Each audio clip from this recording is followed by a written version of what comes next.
Jangan.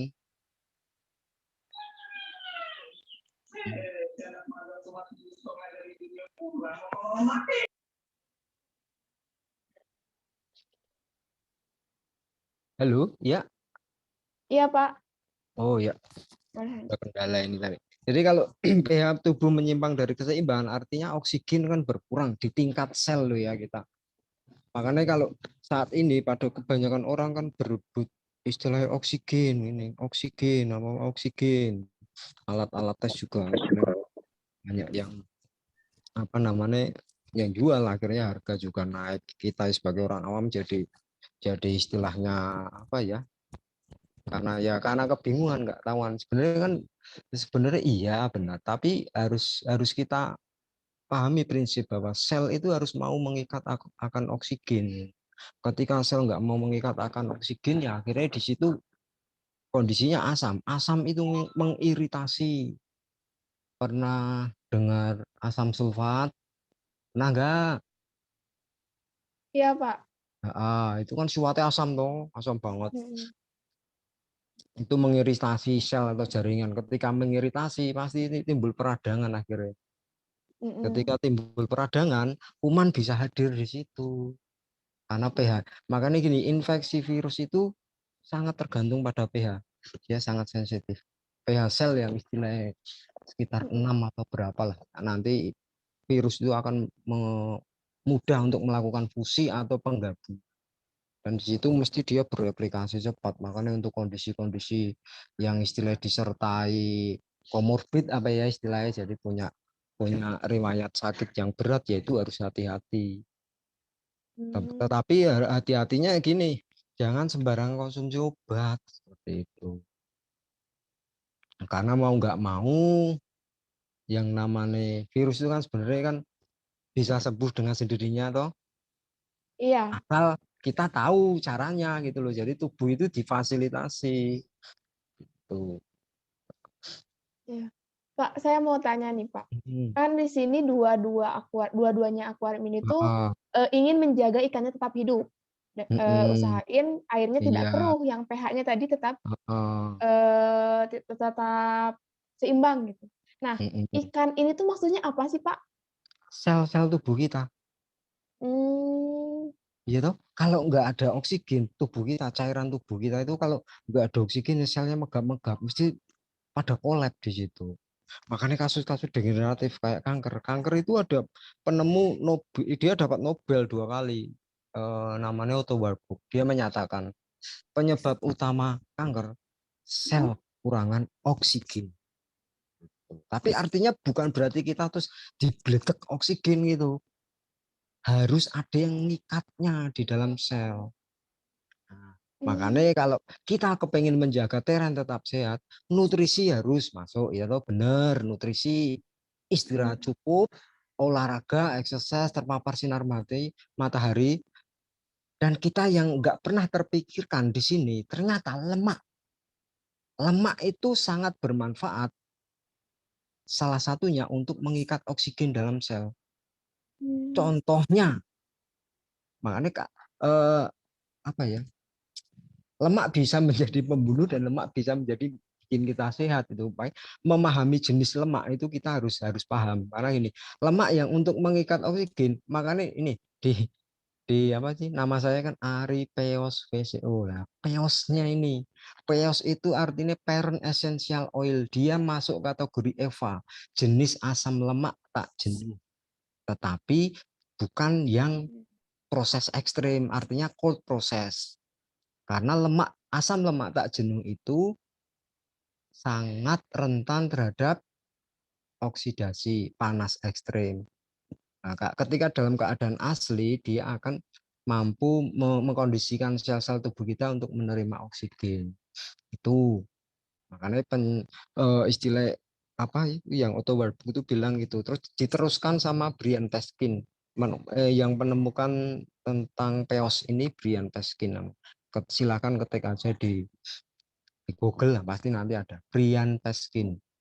Tuh omega 6 sama omega 3 Hmm. gitu. Jadi membersihkan. Jadi ibaratnya gini, Siapa di sini yang rumahnya hanya dibersihkan seminggu sekali? Ada enggak? Atau mungkin setahun sekali, gitu loh. Nah, rumah itu kan ibarat tubuh kita. Yang membersihkan itu sel-sel tubuh kita. Coba nggak pernah dibersihkan setahun. Nanti kita membersihkannya pasti tanggal sengkleh bisa kan. Habis nyepel, nyapu, kotorannya kan makin numpuk. Nah, itulah tubuh kita itu. Terutama dari menumpuknya bergeraknya tubuh. Karena gini, awalnya Tuhan itu sudah mendesain tubuh kita itu netral agak alkalis. Setuju nggak? Saat lahir, pH kita itu paling optimal. Coba dicium bau bayi. Harum nggak? Enggak, tanpa pewangi loh. Iya, iya. Ya kan? Bersih Bau bayi. kulitnya.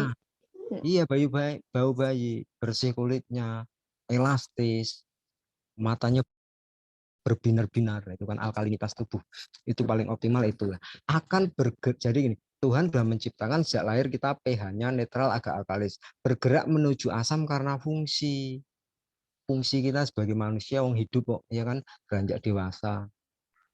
Apalagi yang udah usia-usia seperti kita ini yang sudah mikir kerja, mikir eh, rumah tangga, mikir stresor di kerjaan, ya kan. Jadi bergeraknya menuju tubuh menuju asam itu terutama dari apa yang kita masukkan mulut dan apa yang kita pikirkan. Apa yang kita masukkan mulut mungkin tadi Bu Menuk Kiki sudah bilang kan asam basa makanan. Karena setiap makanan itu mau karbohidrat, protein sama lemak, unsur penyusunnya asam. Cuma bedanya gini, kalau karbohidrat sama lemak unsur penyusunnya itu asam lemah, dia metabolitnya nanti asam lemah. Asam lemah itu contohnya asam astat, asam laktat, asam sitrat. Tetapi kalau protein dia metabolitnya asam kuat. Unsur penyusun protein itu namanya sulfur, fosfor, nitrit, hidroklorik. Pernah lihat kan asam sulfat ya tadi, terus asam klorida. Itu. Jadi ketika tubuh bergerak menuju asam, mineral-mineral itu yang akan dikorbankan, mineral makro. Slide-nya yang kedua tadi, coba ditampilkan lagi yang slide setelah ini. Yang mana, Pak? Dicoba aja. Tadi udah saya kirim ke Bu Seliawati.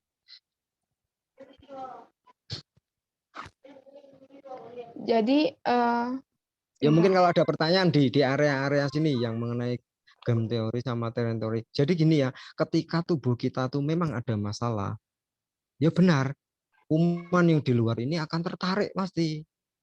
Karena maksudnya untuk membersihkan, makanya ada detoksifikasi toh yang istilahnya orang bisa kena kena flu, kena batuk pilek, ada yang mungkin seminggu sekali atau sebulan sekali atau 6 bulan sekali, setahun sekali, 5 tahun sekali ada kan tergantung toh tingkat toksisitas dalam tubuh. Yang ini, Pak. Nah, yang ini ya bisa. Makanya ini kan terutama untuk makanan ya, karena apa yang kita masukkan dalam mulut itu pasti akan mempengaruhi keseimbangan pH nantinya. pH cairan tubuh itu kan ya, Pak? Iya pastinya apa yang cairan tubuh karena nanti sebelum diserap ke apa ke peredaran darah kan karena meninggalkan mineral apa metabolit metabolit asam. Nah terutama gini kita itu saat ini jarang loh yang ada mau maem sayuran makanan dalam bentuk raw, whole, utuh gitu, ya kan? Siapa yang doyan buah? Yo apalagi anak-anak. Siapa yang doyan sayur? Dimasak mesti dicuci bersih, dimasak sampai mateng untuk mematikan virus, ya kan, atau kuman atau lain-lain. Tetapi kita ingat kalau makanan itu istilahnya diolah terlalu ekstrim pasti nutrisinya akan berkurang. Apalagi dengan istilah sistem pemupukan saat ini yang beda dengan zaman dahulu. Kadang kita mengalami kekurangan mineral dalam makanan tersebut. Itu yang dari makanan ini yang istilahnya untuk pencernaan sampai ya ini ya bergantung pH dari apa yang kita masukkan mulut itu. Belum lagi dari pikiran. Contohnya gini, kalau dari pikiran, coba kita aktifkan adrenal kita. Artinya gini, adrenal itu dia memproduksi hormon-hormon stres seperti kortisol, adrenalin sama epinefrin. Ya. Coba kita dikondisikan keadaan seperti itu. Misalnya gini, saat Keadaan ini cemas. coba mau cemas, panik, baper, duka yang mendalam atau trauma apa masa lalu, masa sekarang. Coba gini, kita mengikuti Zoom ini 2 hari berturut-turut tanpa istirahat, coba tanpa istirahat. Nah, ajar nanti beberapa hari kemudian ke depan mesti kita akan terserang kayak infeksi saluran napas atas seperti yang dibilang siapa dokter itu, saya suka tulisannya, tapi ya memang dia istilahnya memahami secara holistik ya. Jadi kalau kita adrenal kita terlalu aktif ya udah itu artinya kita di bawah pengaruh sistem saraf simpatis gitu. Nah itu artinya pembentukan glukosa itu makin meningkat, pembentukan protein untuk perbaikan sel ditekan, sistem imun juga ditekan.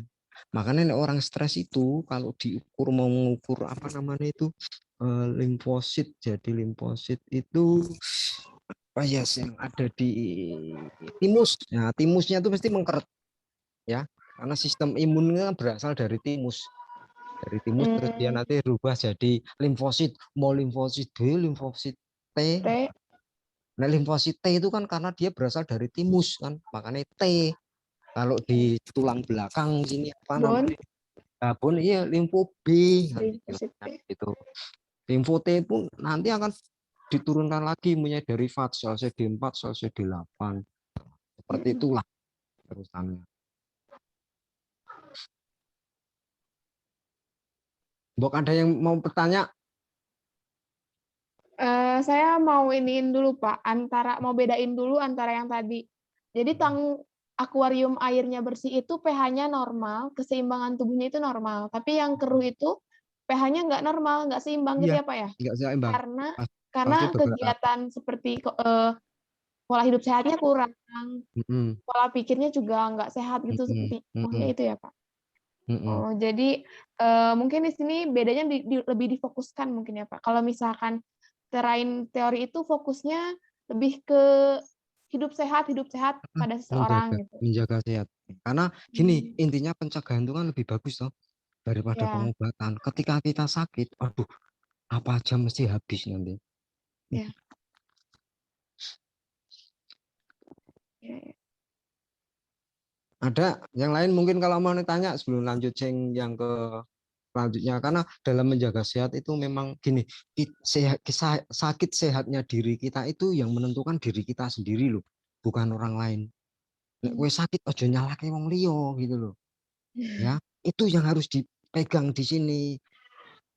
Terserah pandang secara umum mungkin pada nyalakan, tapi kalau kita mau memulai dari diri sendiri dulu bahwa kita sakit itu bukan karena orang lain, tapi karena diri kita sendiri. Karena apa? Ketidaktahuan dan kemalasan biasanya. Maaf Pak Ari mau tanya. Iya. Indikasi bahwa pH di tubuh kita mulai asam itu bisa dilihat dari mana? Gampang. Terima kasih. Gampang. Energi berkurang. Enggak energik, ngantukan gitu kan. Kadang muncul yang berat kayak gini. Sebenarnya itu upaya detoksifikasi tubuh kayak sakit kepala, demam gitu kan. Makanya gini, ada orang yang terpapar virus corona misalnya ya. Kalau di swab itu bisa positif gitu kan. Tapi satu orang menunjukkan gejala, satu orang lagi nggak menunjukkan gejala, dia biasa aja. Berarti kan teren masing-masing ini beda. Ya. Ketika dia menunjukkan demam, berarti dia memang ada masalah dengan keseimbangan pH dalam tubuhnya. Akhirnya itu apa istilah muncul demam. Sebenarnya itu upaya tubuh detoksifikasi. Demam itu kan artinya sistem imun kita ditingkatkan toh. Asal yaitu jangan demam yang melebihi, mungkin untuk anak-anak ada aturannya, untuk dewasa juga ada aturannya. Seperti batuk juga, batuk itu refleks untuk mengeluarkan loh. Ketika sistem tubuh berhasil mengurung jaringan yang sehat, bisa kuman, bisa mikroorganisme yang berbahaya, akhirnya akan dikeluarkan lewat batuk. Tuh. Jadi kalau kita mau tahu orang itu sehat, ya energi gampang dilihat. Artinya gini loh, energi bukan intervensi dari suplemen, obat, dan lain-lain. Ayo. Karena sejatinya kita sehat itu berasal dari apa? Makanan keseharian kita itu. Nah saya gini, merasa sehat gini, tapi dia pengidap riwayat pengidap diabetes yang rutin tiap hari minum obat diabetes. Itu bukan sehat ya, tapi berasa sehat.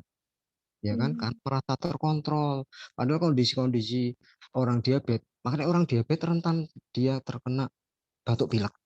Dan kita memilihkan obatnya pasti sangat harus berhati-hati. Tuh. Pak, ini ada yang tanya di room chat. Bacain aja mungkin ya. Iya, boleh. Tanya dong Pak Ari, virus itu sebenarnya hidup atau mati? Lalu ketika kita terinfeksi virus, lalu kita sembuh sendiri, apakah virus itu masih ada di tubuh kita atau dia mati dan keluar dari tubuh dengan sendirinya? Selain itu, di manakah biasanya virus itu hidup dan berkembang biak? Ini virus itu untuk bereplikasi dia butuh inang pastinya.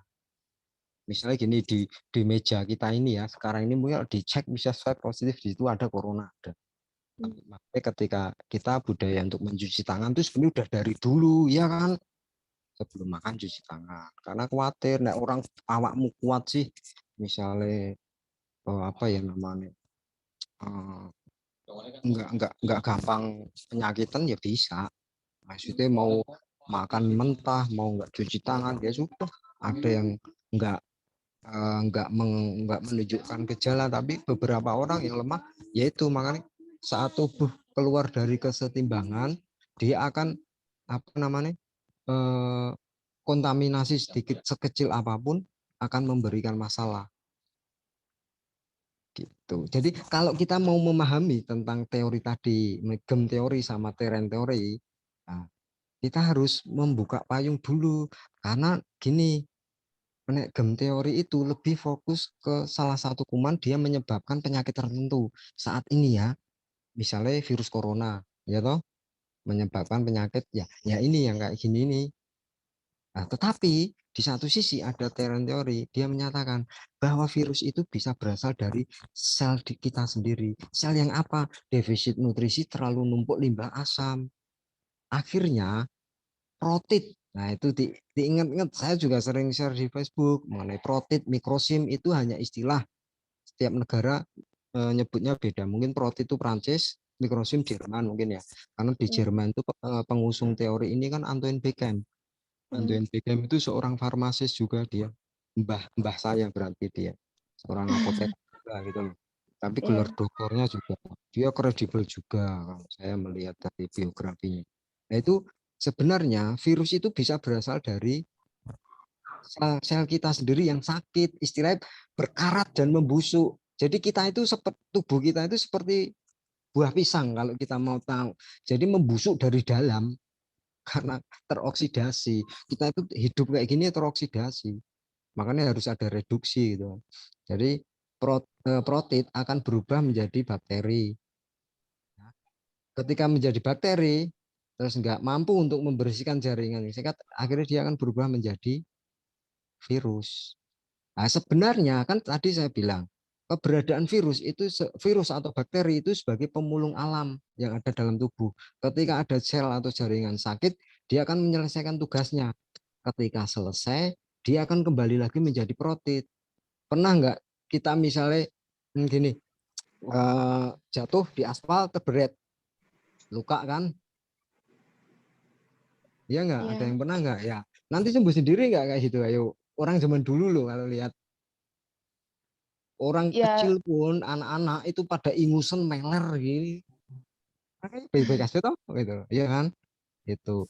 Ya itu. Tapi ya gini, jangan terus menyepelekan masalah infeksi karena dia cepat bereplikasi, artinya makin membuat tubuh itu makin asam karena limbahnya, metabolitnya dalam membersihkan jaringan sehat itu limbahnya asetaldehid. Keberadaan kuman-kuman virus bakteri yang patogen itu tubuh akan makin menurun tingkat keasamannya, makanya darah bisa kelut tiba-tiba meninggal, kasus-kasus yang berat kayak gitu. Itu. Jadi virus itu ya di luar itu mati, tapi kalau kita kondisi tubuh kita ada yang asam terus masuk di situ, dia akan fusi, gabung, ya akhirnya bereplikasi di situ. Gitu loh. Jadi kalau memahami dengan teori pleomorfisme, berarti kalau tugasnya sudah selesai, dia nanti akan kembali ke posisi menjadi mikrosim tadi, yang istilahnya bersimbiosis dengan tubuh, membentuk kita secara keseluruhan.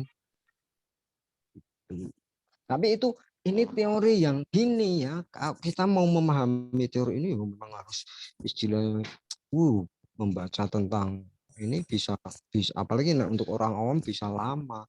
Dan teori yang dipakai kan istilah teori kuman ya saat ini dipakai, karena memang kuman itu jadi intinya gini, teori Teren menyatakan kuman adalah masalah, kalau menginfeksi kita akan sakit gitu kan. Tapi teori Teren menyatakan Teren lah segala-galanya. Artinya inang atau host atau tubuh kita lah segala-galanya. Kuman nggak ada apa-apanya. Nah itu bisa ditarik benang merah kedua teori tersebut. Kuman akan menjadikan masalah hanya jika Teren bermasalah. Artinya bermasalah itu istilahnya defisit nutrisi bisa ya toh, akumulasi lah. Terus terlalu numpuk limbah asam bisa. Namanya asam kan harus dibersihkan toh.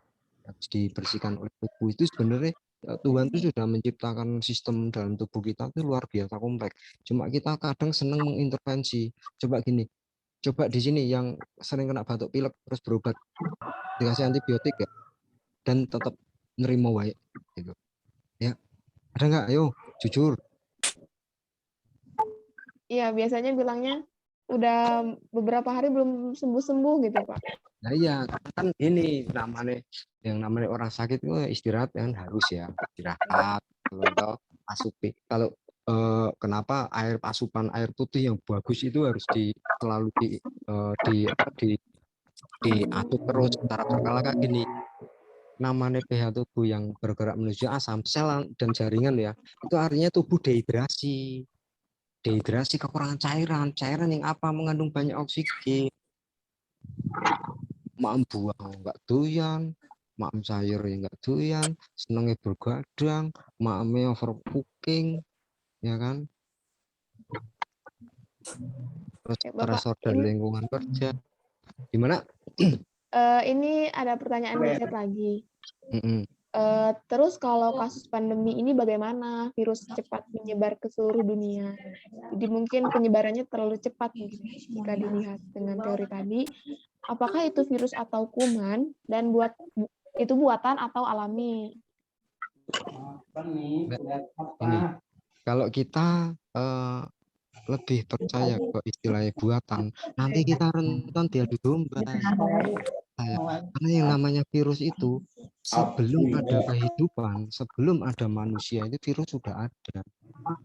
Hingga nanti nggak ada kehidupan di bumi ini, mereka tetap ada. Jadi virus itu tetap alami, makanya itu tadi bisa berasal dari sel-sel tubuh kita sendiri yang nggak sehat. Begitu. Ya. Untuk penyebarannya cepat, itu kira-kira karena apa, Pak? Berarti kita harus mau mengakui diri kita sendiri bahwa kita terlalu defisit nutrisi, ya, terlalu numpuk limbah asam. Ya, bisa dibilang gitu, tapi kalau nanti ada imun yang kuat, terus nanti ini yang meningkatkan imun gini-gini, enggak. Paling sebenarnya dengan gini, dengan istirahat, kita sadar nggak? Kita tercukupi istirahat nggak? Itu loh. Artinya istirahat tuh gini, kita tidur cukup. Tidur bukan mengenai lama waktunya enggak loh ya. Karena seberapa dalam kualitas tidur. Karena ada fase REM sama non REM dalam tidur itu.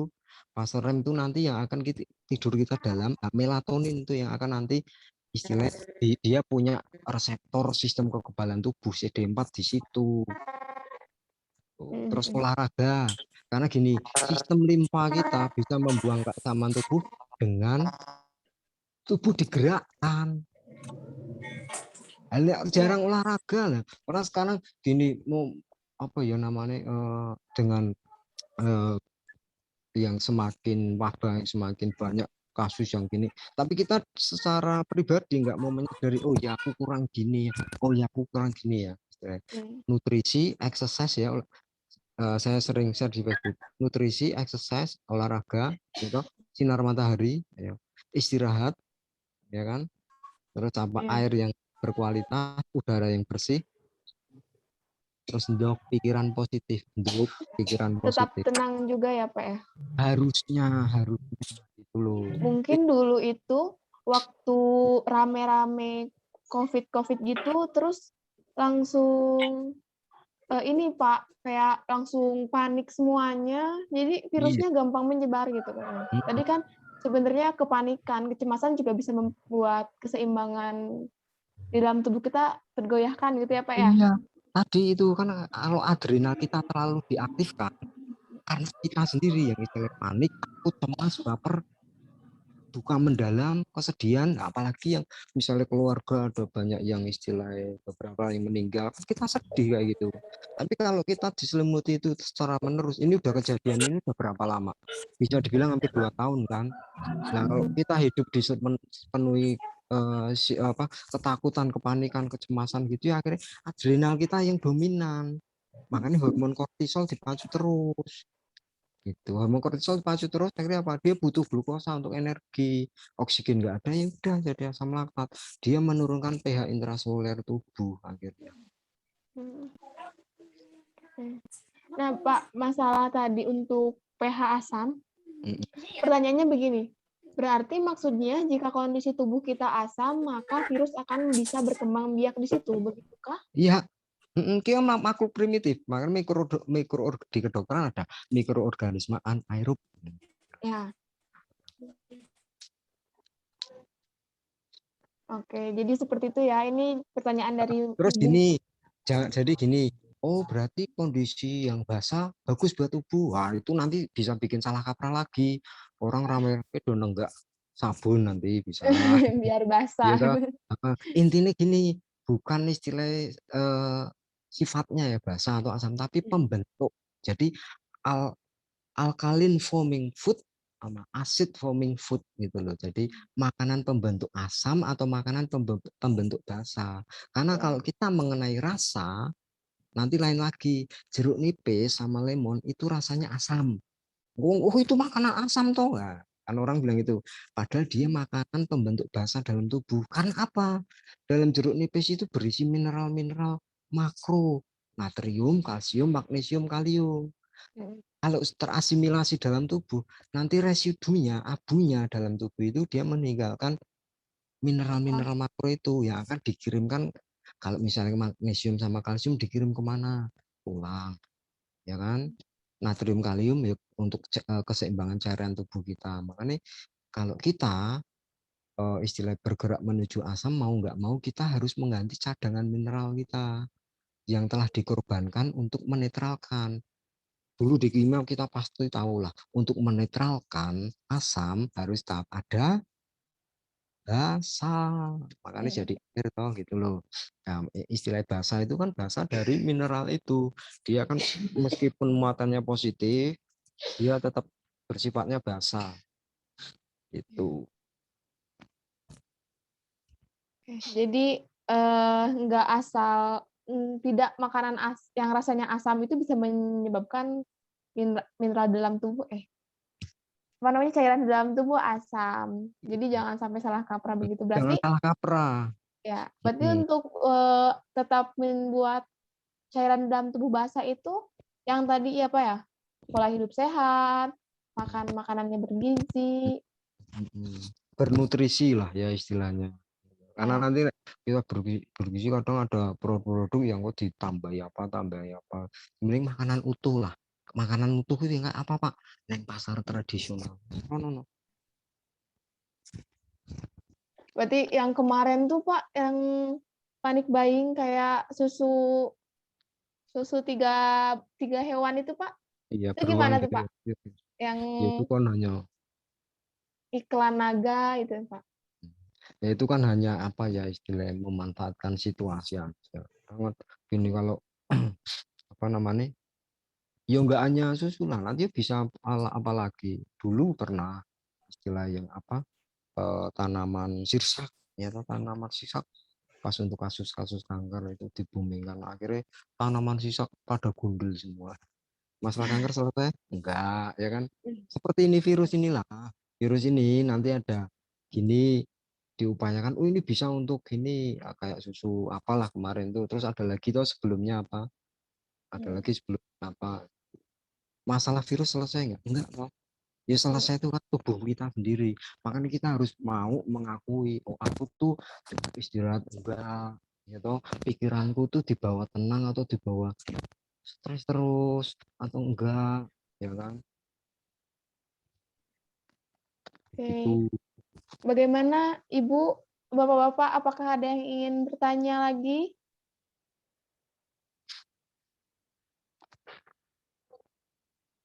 Dari ini cukup menarik ya tentang eh, anggapan-anggapan masyarakat umum ya Pak ya, biasanya, oh beli ini nih, saya sembuh Mm-mm. dari corona karena beli ini, makan ini. Nah, mungkin kita bisa tidak berpikir seperti itu lagi ya, karena bukan karena produknya, tapi tentang bagaimana tubuh kita.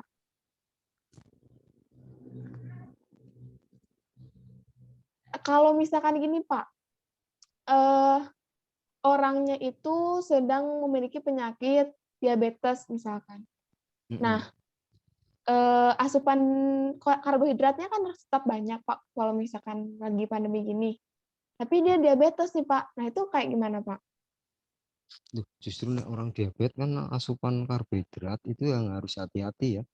Karena kalau karbohidrat masuk, mau nggak mau insulin akan dipaksa keluar. Ya, Istilahnya bukan untuk menurunkan gula darah dia, tapi untuk menyimpannya menjadi lemak.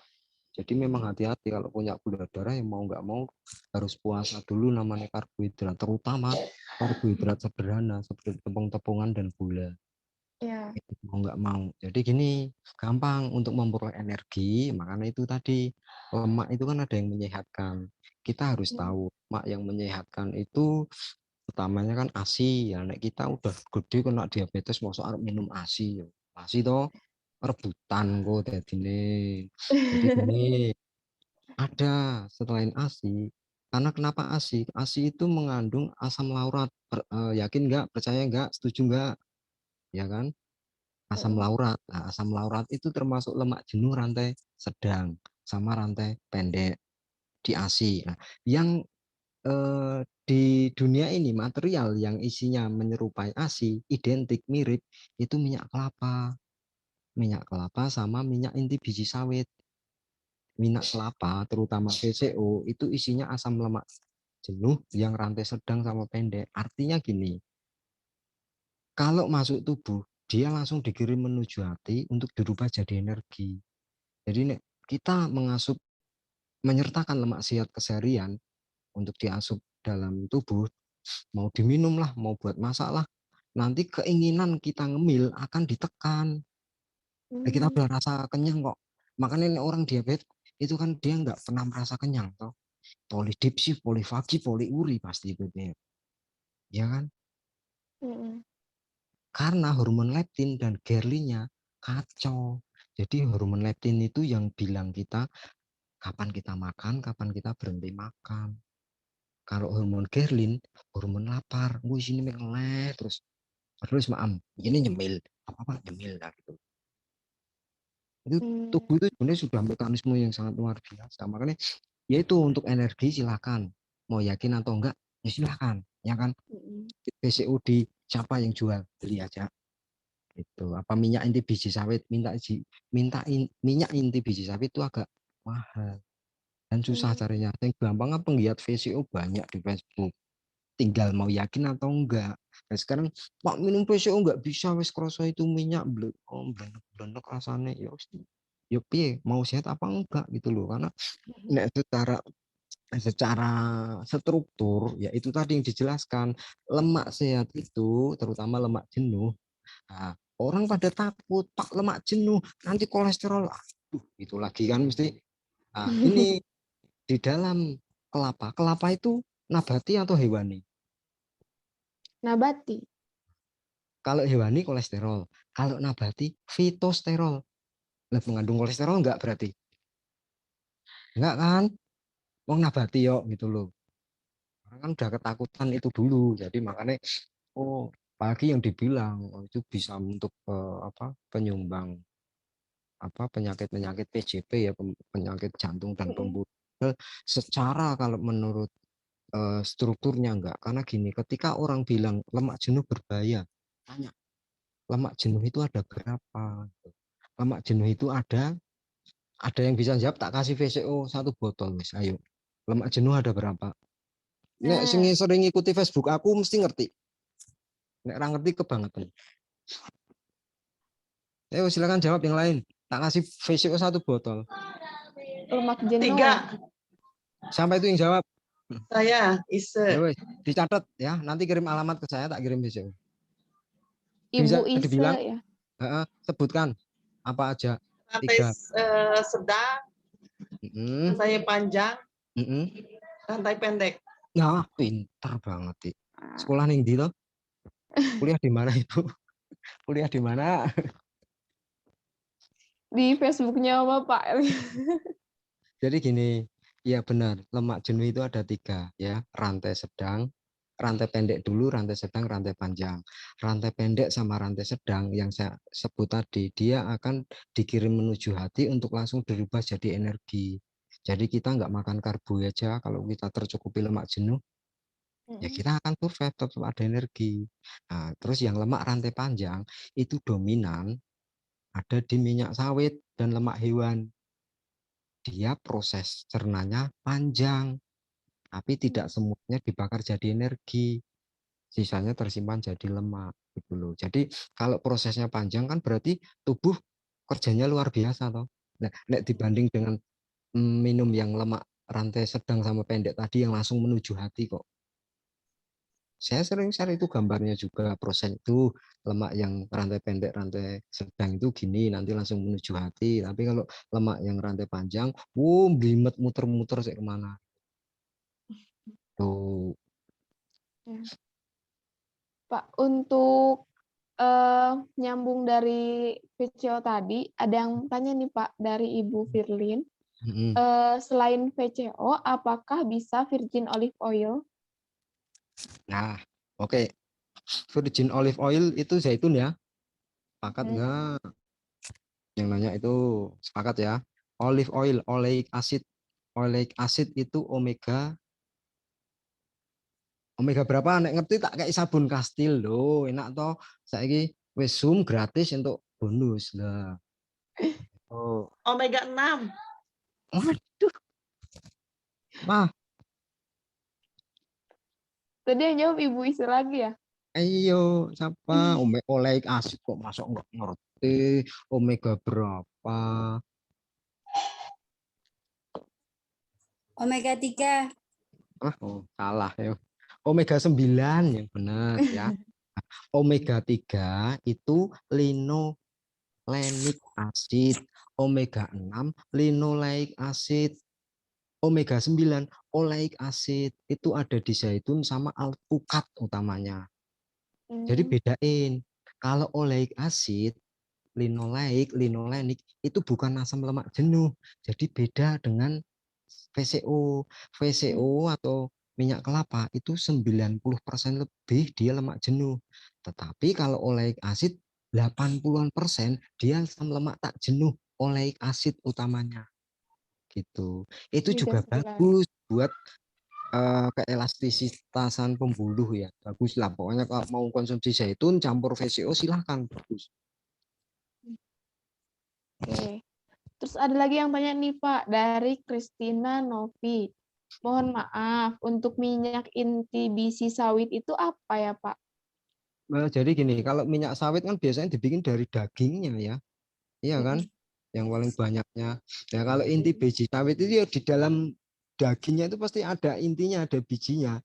Sebesar kelereng agak gede dikit. Nah itu kalau diplatok, digeprek itu dalamnya kayak kelapa. Warnanya putih-putih gitu. Makanya kan mahal. Gitu. Terus ini ada yang tanya lagi Pak, perihal minyak-minyakan. Kalau dari Bu Lilis, kalau minyak Barco buat goreng ini bagus kan? Maksudnya merek-merek yang menstate minyak kelapa. Masih mending. Gitu loh. masih mending. Artinya gini, saya nggak mau istilahnya menjelekkan produk nggak, tapi kita harus kritis. Artinya kritis gini, kenapa minyak kelapa itu paling stabil buat memasak? Yo, kenapa? Karena dia mengandung lemak jenuh. Artinya jenuh, ada yang tahu nggak nih? Aduh, ini kok agak ilmiah dikit ini soalnya. Artinya lemak jenuh itu gini. Jadi asam lemak itu kan kumpulan dari karbon sama hidrogen. Jadi hidrogennya itu nanti akan menempati rantai karbon masing-masing C itu loh. Nah, kalau jenuh itu berarti masing-masing C karbon itu terisi oleh hidrogen. Itu artinya jenuh. Jadi misalnya gini, kita naik bis, ya toh. Nah, naik bis isine wong sedikit tok kan nggak stabil toh buat jalan kenceng. Tapi kalau dia masing kursinya itu terisi, ya kan, terisi penumpang penuh, stabil tuh enak tuh jalannya buat lari kenceng. Nah gitu loh. Artinya lemak jenuh itu stabil, dia nggak mudah mengalami oksidasi. Silahkan mau mencoba, misalnya kita goreng pakai PCO. Misalnya ada yang tanya gini, ya Pak, PCO nanti bahan goreng apa nggak rusak? Lah masak minyak kelapa itu dari kelapa bukan? Gitu loh, karena kita kritis gitu loh. Nah, kenapa? Intinya gini, minyak itu stabil buat masak kalau dia lemak jenuh gitu loh. Tetapi artinya gini, oh yang kau mau goreng gue minyak hewan. Nah, aku tadi bilang kan, kalau lemak dalam hewan tidak langsung menuju hati untuk dibakar jadi energi. Ya, engkau kue nek lemu engkau bingung ya kan, karena tersimpan menjadi lemak. Tetapi kalau lemak dalam minyak kelapa ini ya itu akan langsung dikirim menuju hati untuk jadi energi gitu. Untuk zaitun jangan buat memasak ya, karena asam lemak tak jenuhnya itu, asam lemak tak jenuh itu rentan rusak terhadap oksidasi gitu loh. Ini saran loh, bukan nek udah mau meyakini sudah biasa pakai silakan. Cuma nek secara struktur kimia jangan. Jadi buat salad ya, gitu. Buat salad. Oke, Pak. Ini kita balik lagi ke asam sama basa yang tadi, Pak. Oke, Ada ya. pertanyaan dari Ummu Syafiq. Tanya Pak Ari, kalau kita makan makanan basa, di lambung ada cairan asam lambung kan? Apakah jadi netral atau gimana? Nah, ini gimana nih Pak? Yo iyalah, namanya asam sama basa ya jadi netral. Tapi yang basa itu kan rusak misalnya kita kena makan apa langsung dilek kan enggak toh? Ya. Iya kan kunyah dulu toh. Ya kunyah di sini itu kan untuk petialinnya itu toh, mengurai apa namanya yang ada dalam glukosanya, karbohidratnya. Ketika masuk lambung, utamanya dia akan mencerna apa? Protein, Mas. Makanya asam lambung itu berfungsi untuk mencerna protein beserta papain, bromelain dulu. Kemotripsin, tripsin. Kalau misalkan ini Pak, kan misalkan seseorang punya riwayat asam lambung yang biasanya tinggi. Nah, kan kalau misalkan diberi obat asam mefenamat, itu tidak diperbolehkan ya Pak, karena kontraindikasi. Nah, kalau misalkan diberi makanan yang rasanya asam, seperti jeruk, yang asam-asam gitu ya Pak ya, cuka, kayak gitu kan asam sekali. Nah, itu juga berarti tidak boleh ya Pak? Yang untuk apa? Kasus yang punya lambung ya? Iya. Biasanya gini, dia ada luka enggak, ada luka enggak? Jadi gini, misalnya gini, luka kulit kita kalau kena pisau misalnya ya, nah, terus berdarah toh, ya kan? Kena pisau berdarah misalnya kulit kita, kulit tangan, terus dikasih kucurutan jeruk nipis, nah, perih enggak? Perih Pak, kena air juga perih. Ya udah hati-hati gitu. Meskipun itu biasanya hanya upset sementara. Sebenarnya nanti bisa memperbaiki diri sendirinya. Seperti gini, saya punya kasus keluarga saya sendiri punya lambung kronis. Kalau kumat tuh luar biasa, bisa masuk IGD di rumah sakit. Dulu nggak percaya, udah minum jeruk nipis. Ya karena bojoku dewi ya tak kongkoni kan. Wong liya mau percaya situ enggak ya terserah. Yang penting saya cerita istri saya sendiri akhirnya nggak mau takut gini-gini. Yang penting minumnya perut kosong. Tahunya dia mau mencoba. Sekarang nggak pernah kambuh. Alhamdulillah. Oke Pak. Ini pertanyaan lagi mengenai asam dan basa nih Pak dari dari Nur. Dari Nur, Pak, berarti penyembuhan semua penyakit itu kuncinya adalah membuat basahnya tubuh. Gimana?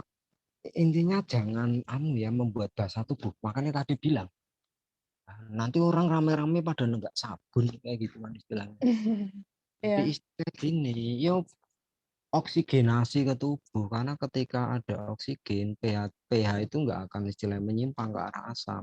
Jadi gini, air H2O kan rumusnya, ya toh kalau dipecahkan jadi H sama O2 toh. Ya. H sama OH, ini H2O.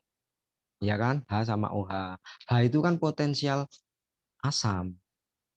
Kalau OH dia potensial basa. Jadi air netral itu pasti dia kan mengandung oksigen, ada O-nya. Makanya kayak kolam tadi itu kan sifatnya asam itu kalau diukur. Oksigennya dikit, dikasih alat pengukur pH pasti bergerak menuju asam. Artinya gini, jangan ya memang buffer utama tubuh kita itu kan bikarbonat. Tapi kalau Anda mau konsumsi bikarbonat ya temui ahli natural holistik yang berkompeten. Jadi jangan sembarangan. Karena ada aturannya kalau seperti itu. Jadi ada misalnya gini, konsumsi dalam dosis besar nggak boleh berkepanjangan, itu ada. Itu yang berkompeten lah. Ini istilah yang sudah istilah kayak Budina itu kan juga menguasai kan baik komunitas baking soda Indonesia itu. Baking soda itu kan istilahnya dia menaikkan pH kita memang. Jadi kalau pH tubuh kita dikembalikan ke arah seimbang, bukan berarti terus jadi, karena gini, pH tubuh yang terlalu basah, sel berhenti berfungsi juga, makanya hati-hati gitu. Jadi jangan sembarangan lah. Berarti intinya pola hidupnya yang sehat, dari Iya, makanannya yang bernutrisi, terus istirahat cukup, zaman kayak gitu sekarang ya Pak ya. susah. Zaman sekarang susah melaksanakan itu. Benar, apalagi yang tinggal di kota-kota industri yang kayak gitu. Dikejar-kejar utangan, dikejar-kejar cicilan, ya toh. Mikir ke anak harus bayar sekolah Banget gitu, kan. ya gitu. Susah aplikasinya. Ini banyak orang yang istilah drop, ambruk, terus akhirnya ya menghadap yang kuasa. Ya gitulah namanya tubuh itu kan gini, artinya kayak kembali ke kuman tadi ya. Kuman itu yang akan mendegradasi tubuh kita untuk kembali menjadi awal mula kita diciptakan, yaitu debu. Tanpa mereka ya kita nggak akan jadi debu, tertumpuk bangkai, orang-orang meninggal bentuknya masih utuh gitu. Karena dia yang akan mengurai menjadi mineral-mineral ya seperti mineral magnesium, kalium dan lain-lain. Akhirnya mineral itu sebagai pupuk untuk menyuburkan tanaman. Tanaman tumbuh dikonsumsi oleh yang masih hidup. Itu istilahnya. Itu kan apa istilah ekosistem kehidupan alam kan seperti itu. Ini ada satu pertanyaan lagi Pak di room chat dari Pak Didi. Kalau istilah OTG itu bagaimana Pak? Kan OTG orang tanpa gejala, mereka disebut pembawa virus. Nah, Berarti itulah. kurang tepat nih. Jangan istilah bikin kurang tepat karena pemandangan secara umum kalau penyakit virus itu kan menular gitu loh.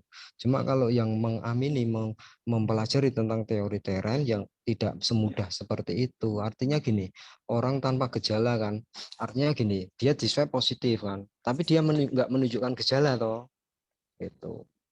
Jadi dari kuman itu mau ada di lingkungan sekitar kita itu asal kita itu tercukupi nutrisi, tidak cukup pikiran yang istilahnya tidak dibawa yang negatif-negatif, ya optimis lah kita kuat karena mau nggak mau tiap jam kita kayak gini itu kuman yang masuk melalui mulut itu luar biasa banyaknya. Buktinya ya dulu kita nggak bergelimpangan toh istilahnya semuanya kan hanya beberapa tertentu aja, artinya beberapa tertentu itu ya bisa dibilang ini kan seleksi alam gitu, siapa yang kuat kan akan bertahan.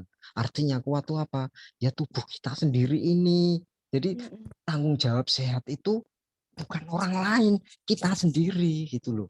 Nggak bisa kita memasrahkan misalnya kayak gini terus Ada yang memasarkan, Pak, saya harus gimana gini. Enggak, tapi saya di Facebook cenderung kok menyampaikan sesuatu, silakan nanti yang bisa diikuti. Karena itu menurut saya salah satu cara untuk memperkuat terain gitu loh. Misalnya gini, asupan gula sama tepung-tepungan kalau bisa libur atau singkirkan atau kurangi, perbanyak buah sayur, ya kan? Pakai garam krosok buat memasak. Udah semua belum di sini? Ayo, Gimana nih? udah semua belum? Itu terus pakai untuk memasak minyak kelapa. Jadi sehat itu bukan usaha sehari 2 hari, enggak, tapi dijadiin gaya hidup keseharian kita gini ya. Untuk makanan-makanan yang overcooking itu hanya sekedar memanjakan lidah, ya kan. Sebisa mungkin ya kuliner ya nggak apa-apa gitu loh. Kita kan namanya menikmati hidup tuh, kadang kepengen daripada engko nek sakit gak iso maem apa-apa, jadi pengennya cuma ngecas. Jadi mau maem kuliner ya silakan, tapi kalau sudah kembali ke rumah terapkan yang istilahnya apa ya, itu keseimbangan antara makanan pembentuk basa sama pembentuk asam. Karena dengan begitu nanti kuman luar itu nggak akan berdaya kalau sel-sel tubuh kita sehat, ya kan. Sel-sel tubuh kita sehat itu artinya dia respirasi, fungsi respirasi, ada oksigen gitu loh, sel bisa berfungsi sebagai manusia. Tapi kalau kekurangan oksigen di situ, pH turun nggak, ya kan. Air itu kan nek ada oksigennya dia pH-nya bisa netral, tapi ketika enggak ya butek kayak kolam ikan tadi loh, akuarium tadi Iya. kan aku bilang, virus itu mudah melakukan fusi atau penggabungan saat pH itu sensitif turun itu sekitar 6 apa 6,5 di tingkat sel itu. Saya pernah share juga tentang viral sensitif pH gitu.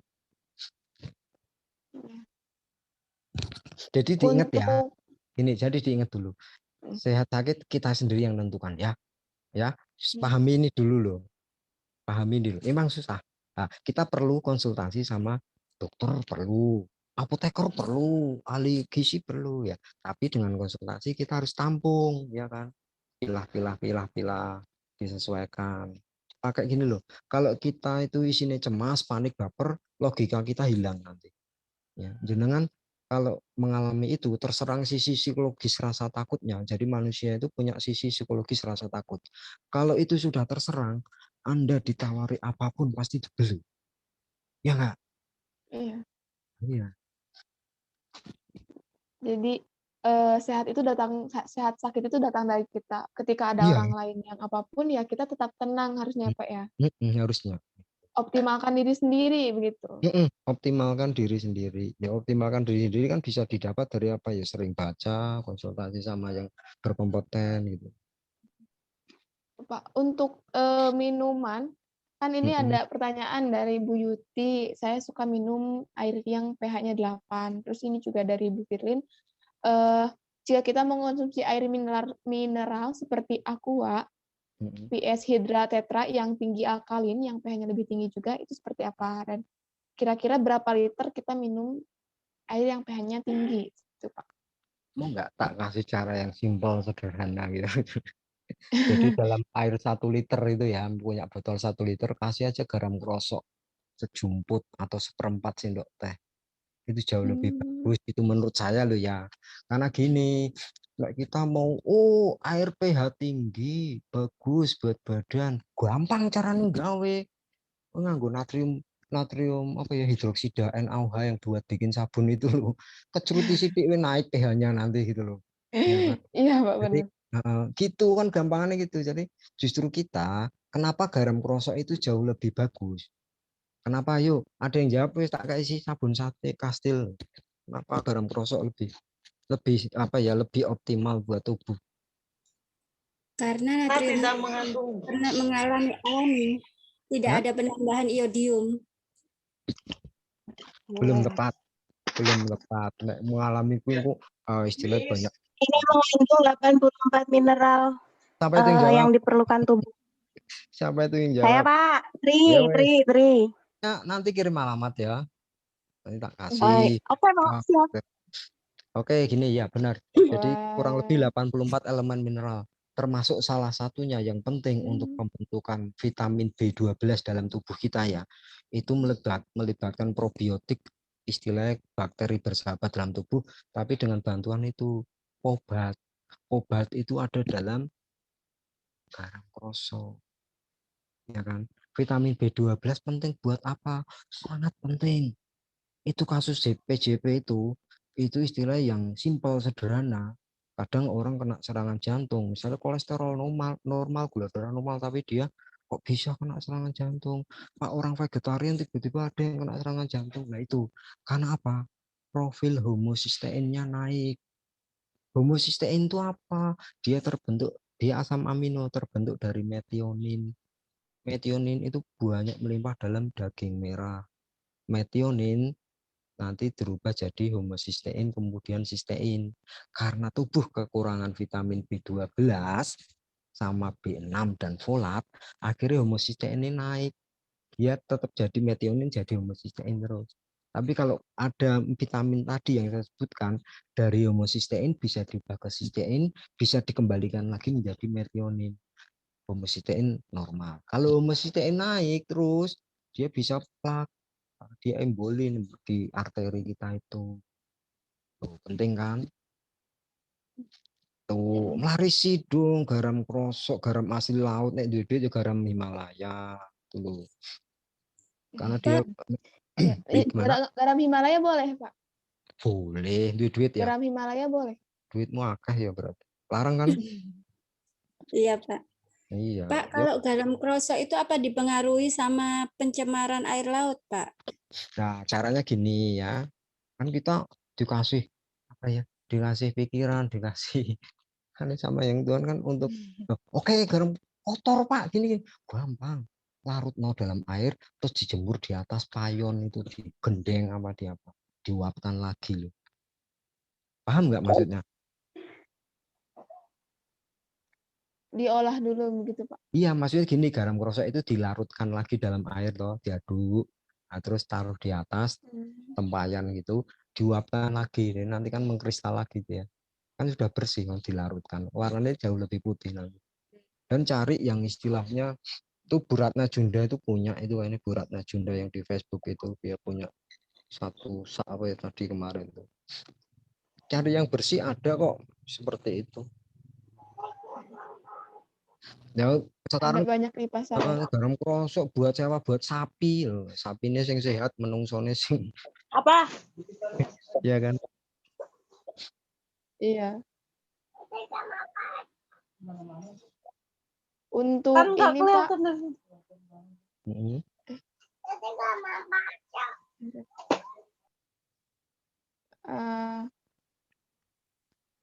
Untuk yang slide selanjutnya saya share di sini nggak, Pak? Oh boleh ya, saya Yang lagi terakhir. nanti tak kasih tahu itu untuk kasus-kasus degeneratif yang sebenarnya banyak kita lebih cenderung fokus ke istilah sekarang ini ya, padahal ada penyakit yang luar biasa itu ya, penyakit degeneratif. Nah ini bagus nih ya, saat tubuh kita bergerak menuju asam ya toh. Jika tubuh tidak dapat apa ya istilah membuang keasaman ini, dia akan disimpan. Artinya disimpan ke cairan intraseluler tubuh. Makanya jaringan dan sel bisa makin asam. Nah, ketika makin asam, darah kita itu mengkompensasinya dengan apa? Menarik mineral-mineral untuk mengkondisikan agar dia tetap netral. Makanya dia ngambil apa? Kalsium, natrium, magnesium, potasium. Makanya untuk kasus-kasus orang yang degeneratif seperti osteoporosis lah atau artritis lah, ropos tulang kan kayak gitu. Ya karena dia kalsiumnya ditarik dari tulang penyangga untuk menetralkan kondisi tubuh yang makin asam. Itu kalau ditarik, kalau misalnya kalsium, makanya jangan sembarangan konsumsi suplemen kalsium kalau tidak diimbangi magnesium ya. Karena apa? Kalau ketika kalsium itu beredar bebas, dia akan mengendap di jaringan lunak tubuh. Pernah ketemu lihat orang batu ginjal enggak? Itu artinya kan kalsium terlalu banyak beredar mengendap, dia bereaksi dengan oksalat. Oksalat itu hampir ada di seluruh makanan kita, ada mengandung oksalat. Kan makanya jadi kalsium oksalat. Kalsium oksalat itu apa ya? Secara umum dia bentuk dari batu ginjal. Selain kalsium, apalah namanya? Yang kalsium oksalat itu dia kalau batunya itu namanya kalsium oksalat orang di batu ginjal itu. Kenapa kalau nggak ada magnesium itu bisa mengendap ya? Karena gini, magnesium itu menjaga agar kalsium tetap terlarut gitu loh. Makanya kalau kita mau mengkonsumsi suplemen kalsium harus magnesium harus ditingkatkan berlebih. Apalagi pola makan sekarang kita. Magnesium itu strukturnya hampir mirip, identik dengan zat hijau daun klorofil. Kita sering konsumsi sayuran, enggak juga gitu. Tapi lebih cenderung produksi ke makanan-makanan berkalsium tinggi, ya enggak susu berkalsium tinggi.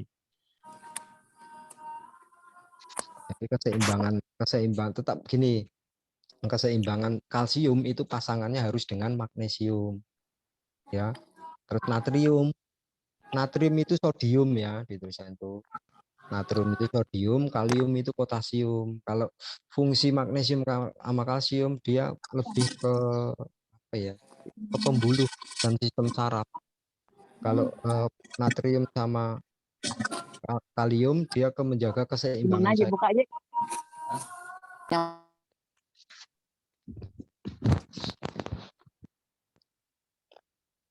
Ya, Oke, gitu. boleh dilanjutkan. Iya, itu siapa tahu lebih enak untuk ya itu pertanyaan-pertanyaan lagi ya. Saya kalau nggak dipancing dengan pertanyaan gitu kadang lupa gitu kan. Ya. Oke, ini berarti yang dari susu itu bisa bagus kalsiumnya ya, kayak di dalam darah. Banyak juga mineral-mineral yang lain, potasium, sodium, magnesium. Jadi Ini intinya gini, Mm-mm. jangan terlalu sembarangan untuk konsumsi kalsium entah dalam makanan, entah dalam suplemen kalau tidak diimbangi magnesiumnya. Hati-hati. Harus seimbang. Iya, seimbang mau nggak mau. Ya Eh, keseimbang itu kan perlu kan. Berarti untuk makanannya itu contohnya apa, Pak? Kalau kalsium kan dari susu Ikan-ikan nih. kecil di laut cukup. Ikan-ikan kecil di laut. Sayuran, buah itu kalsium. Tuh, setiap makanan itu akan mengandung kalsium nanti. Mm-mm. Seperti yang dibilang sama dokter yang ahli apa ya? Ahli vitamin D itu benar itu. Jadi selain kalsium, tubuh itu butuh vitamin D sama vitamin K2 ya kan? Pernah dengar nggak? Ya. Mungkin lebihnya gini kayak mungkin kita kan misalkan beli kalsium nih ke apotek kayak kapsul suplemen gitu. Nah, berarti itu mending nggak usah beli yang kayak gitu, tapi makan makanan yang memang sayurannya banyak, terus ikan-ikan di laut, buah-buahan, kayak gitu aja ya, Pak Ya, ya? idealnya seperti itu. Karena gini, yang namanya suplemen, Mm-mm. sup itu artinya suplemen itu artinya tambahan toh. Mm-mm. Bila perlu, ya kan? Bila perlu, Ya, nggak perlu istilahnya terus merasa butuh terus tiap hari kan ya enggak. Karena dari asupan makanan itu sebenarnya ya itu mewakili makanya kita sehat itu kan berasal dari makanan keseharian kita. Kita sesuai dengan apa ya quote-nya Bapak Kedokteran Dunia toh Hippocrates ya pernah denger enggak gitu. Bapak Hippocrates. Iya, jadikanlah makananmu apa, jadikan obatmu apa gitu. Masa nggak pernah dengar. Nanti di Google ya. Ya pokoknya yang bisa mau kita sehat atau sakit itu ya tergantung dari apa yang kita masukkan mulut dan apa yang kita pikirkan. Suplemen diperlukan ya kalau perlu benar-benar perlu, kalau enggak ya dari makanan sebenarnya udah cukup gitu loh. Ya, ini kata Bu Lilis, jadikan makanan sebagai obat, bukan obat sebagai makanan gitu, Pak, maksudnya. Hmm. Orang jalur hadiah.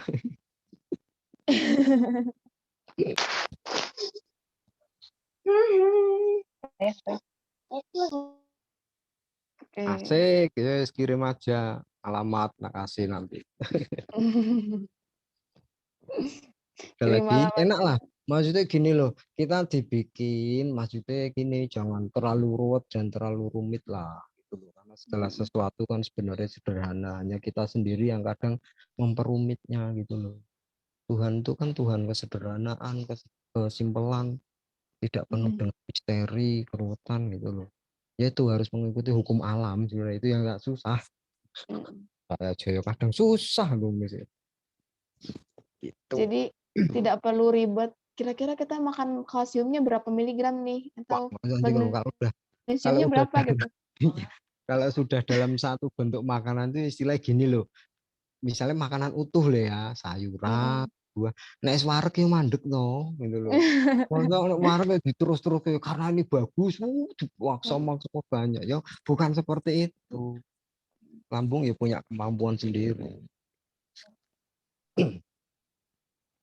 Jadi makannya makanan yang sederhana, Iya, sayuran, buah-buahan yang biasa istilah gini, dimakan. kalau untuk sayuran, kalau mau dimasak ya masak sebentar, jangan terlalu lama ya toh. Mau di jus ya silahkan. Tapi kalau yang memang dalam manfaat optimalnya itu ya keadaan segar gitu loh istilahnya. Artinya segar gini, kalau memang bisa dimakan mentah, silahkan makan mentah gitu loh.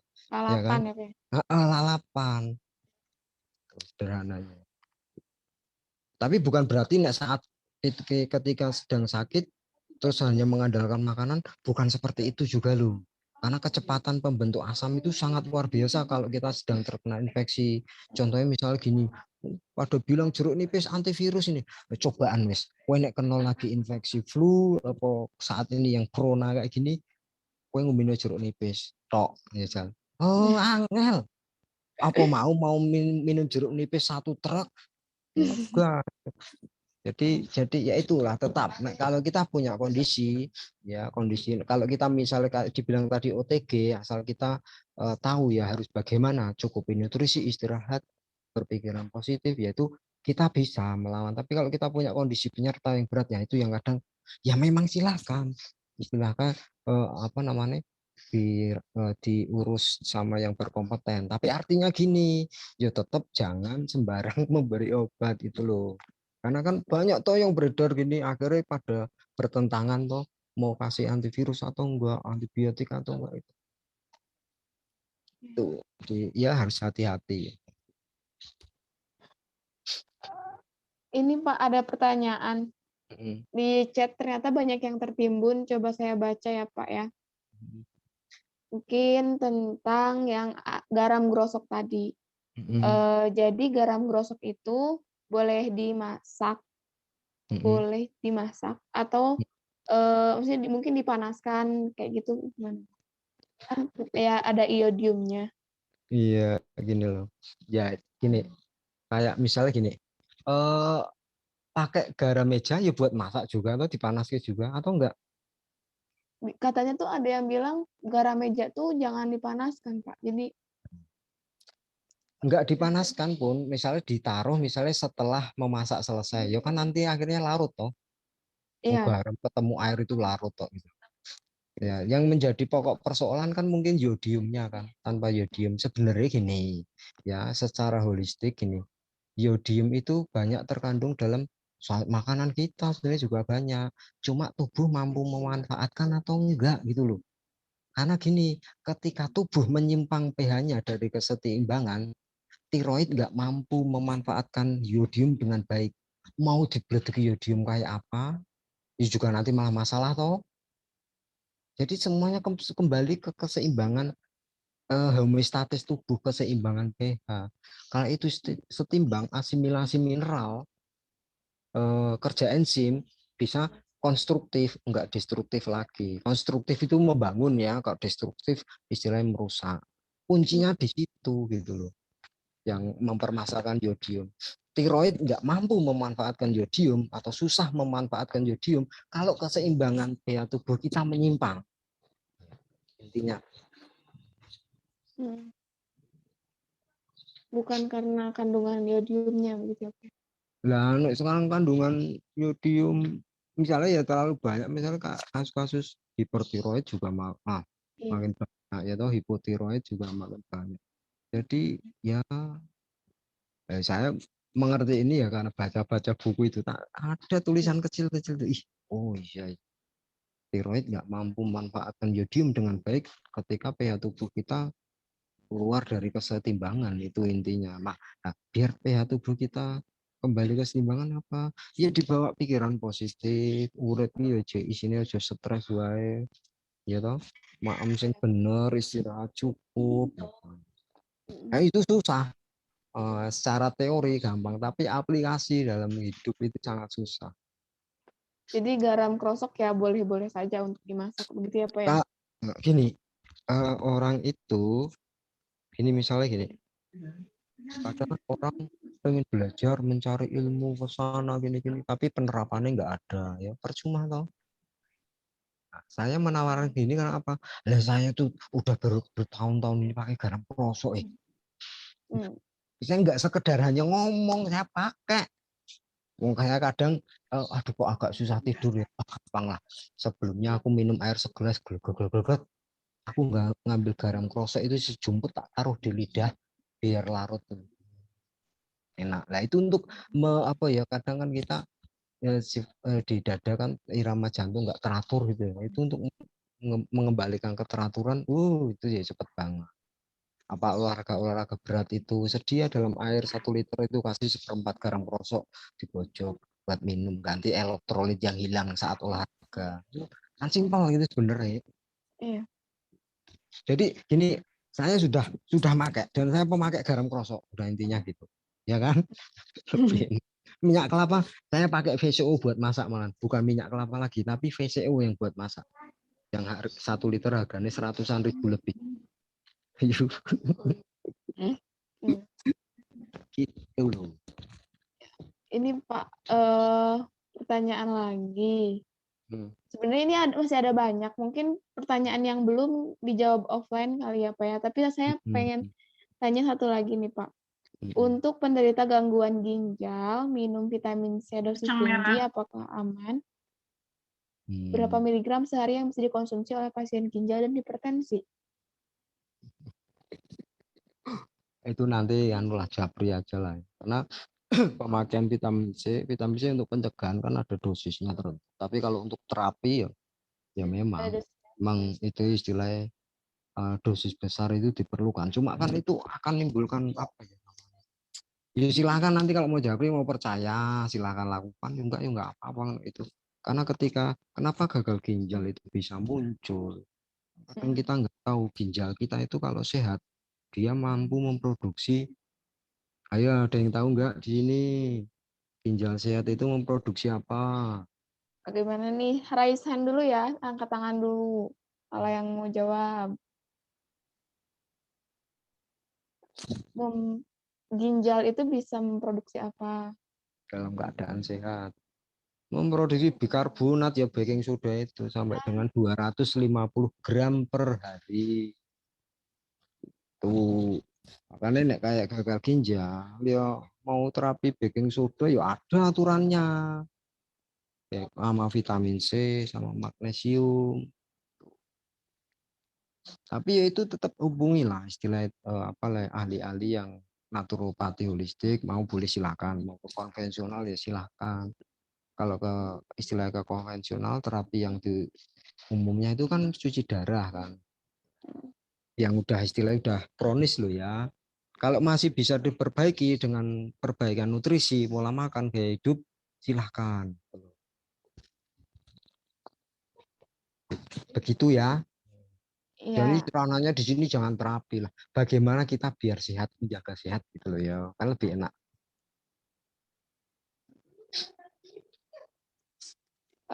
Mungkin Bapak karena waktunya ini sangat terbatas, closing statement mungkin Pak.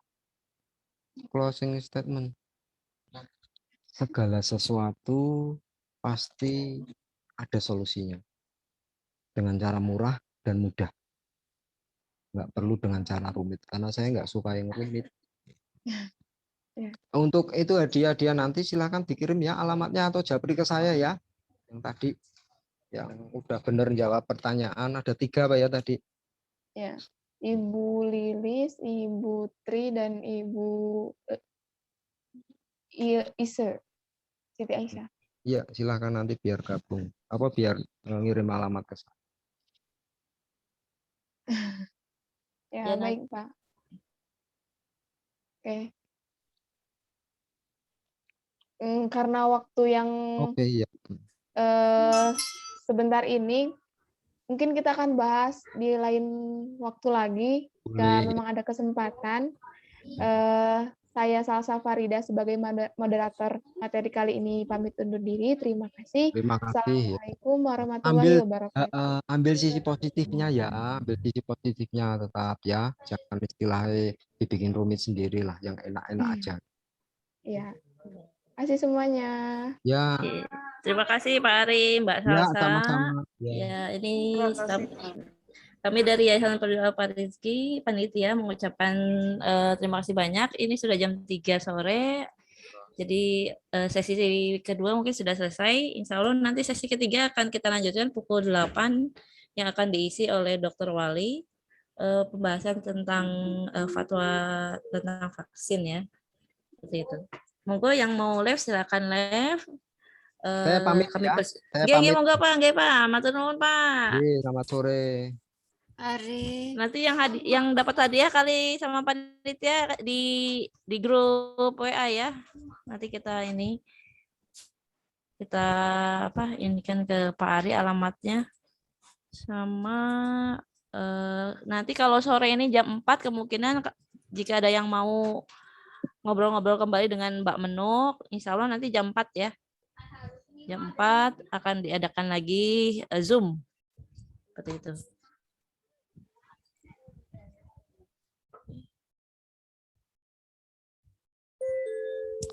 Monggo yang lain kalau mau live.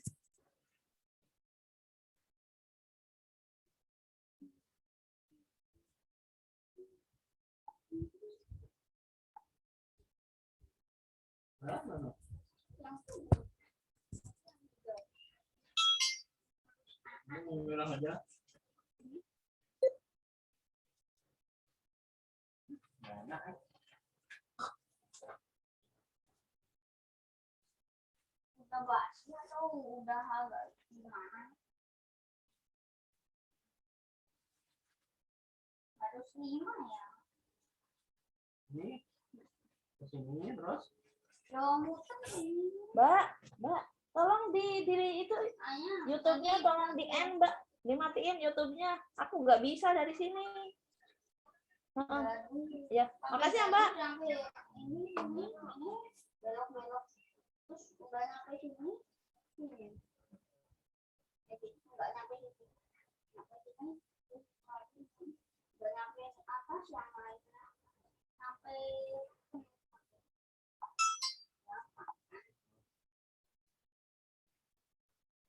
Ini sampai habis. Iya. Ditata di sini nanti.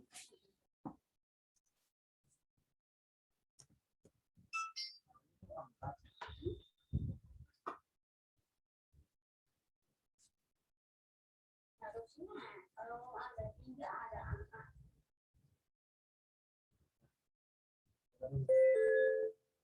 Ini salah nih.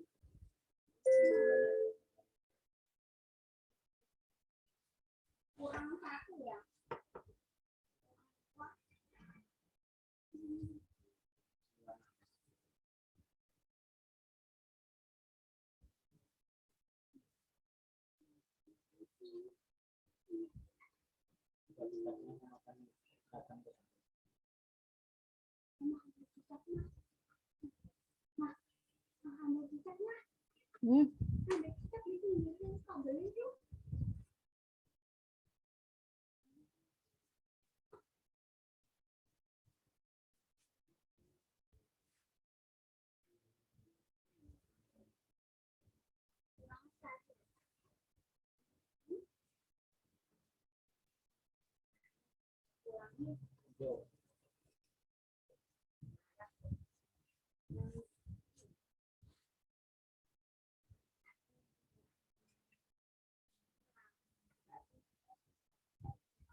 Salah buatnya.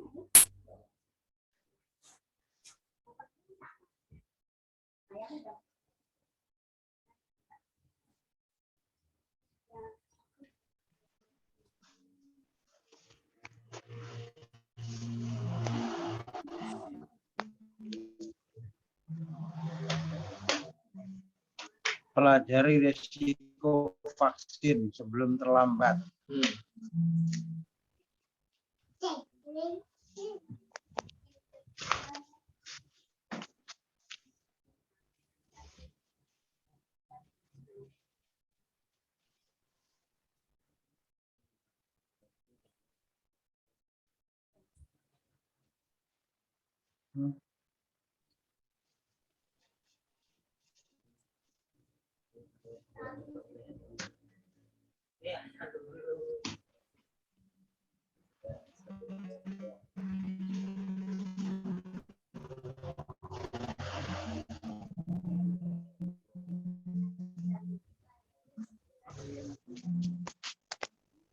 Oh, jam 12 sudah rampung.